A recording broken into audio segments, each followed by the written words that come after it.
ये इसका fuel filter है।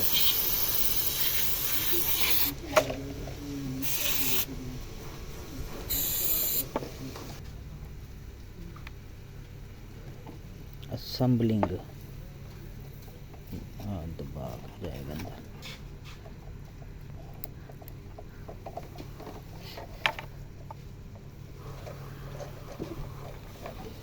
ਜਿਹੜਾ ਇੱਕ ਰਿੰਗ ਦਾ ਨਾ ਲੱਗੇ ਤੇ ਗੱਡੀ ਨਹੀਂ ਸਟਾਰਟ ਹੁੰਦੀ। अच्छा हाँ पता क्यों? फ्यूल इत्थे ਵਿੱਚ ਹੀ ਫਿਰਦਾ ਰਹੇਗਾ, ਉੱਪਰ ਜਾਏਗਾ ਹੀ ਨਹੀਂ। ਮਕੈਨਿਕ ਇਹ ਖੋਲਦੇ ਕਲਿੱਪ ਹੀ ਤੋੜ ਦਿੰਦੇ ਨੇ। ਉਹ ਆਮ ਛੋਟੇ ਲਾਏ ਹੁੰਦੇ, ਉਹ ਛੋਟੇ ਖੋਲੀ ਜ਼ਰਾ ਜਾ ਕੇ ਨੂੰ। ਹਾਂ ਇਹ ਸਾਫ਼ ਕਰਨਾ ਸੀ।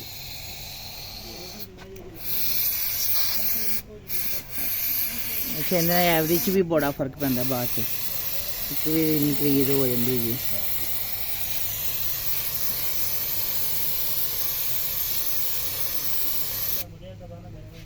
क्या गंद आया थैले। गुड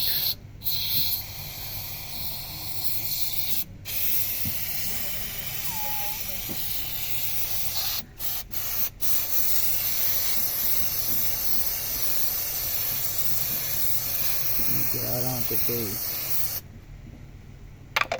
12 साल बाद सफाई हो।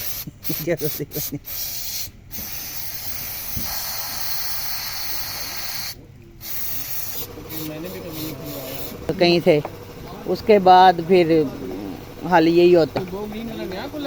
हाँ जी जी, हालांकि गो ग्रीन का वैसे अच्छा पेट्रोल होता है, ठीक नहीं है। ये तो हस्कोल का जो है ना, हस्कोल का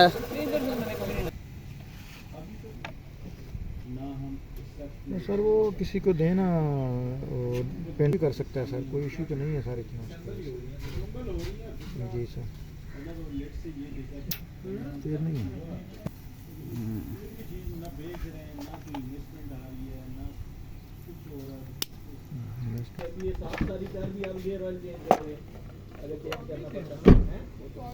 वो तो इधर ही है।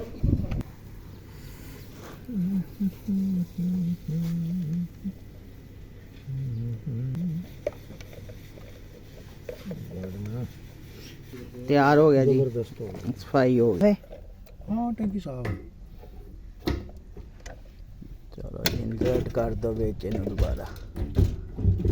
ओके आइयो ਇਹਦੇ ਚ ਮੈਨੂੰ ਇਹ ਖੂਬੀ ਇਹਦੀ ਅੱਛੀ ਲੱਗੀ ਹੈ जी। ਹੋਂਡਾ ਦਾ ਬੜਾ ਗੰਦਾ खुला ना ला। ਉਹ ਜ਼ਲੀਲ ਕਰ ਦਿੰਦਾ। ਇੱਕ ਦਿਨ ਮੈਂ ਰੋਇਆ ਨਹੀਂ, ਬਾਕੀ ਮੈਂ ਸਭ ਕੁਝ ਕਰ ਲਿਆ ਉਸਦਾ।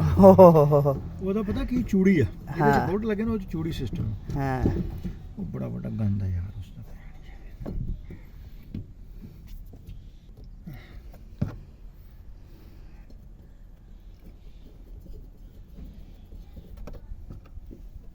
पैराडाइज ही बड़ी चल रही है आजकल यार, बड़ा वो ते मैं तो खैर बोर्ड आता।